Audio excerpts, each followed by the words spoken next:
اللهم بارك على محمد وعلى آل محمد كما باركت على إبراهيم وعلى آل إبراهيم إنك حميد مجيد.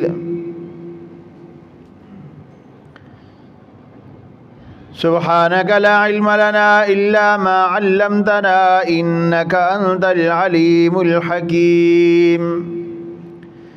رب اشرح لي صدري ويسر لي أمري واحلل عقدة من لساني يفقه قولي.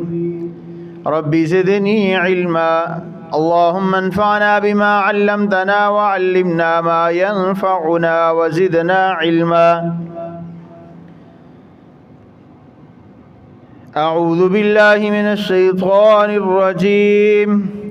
وما لكم ألا تنفقوا في سبيل الله ولله ميراث السماوات والأرض لا يستوي منكم من أنفق من قبل الفتح وقاتل أولئك أعظم درجة من الذين أنفقوا من بعد وقاتلوا.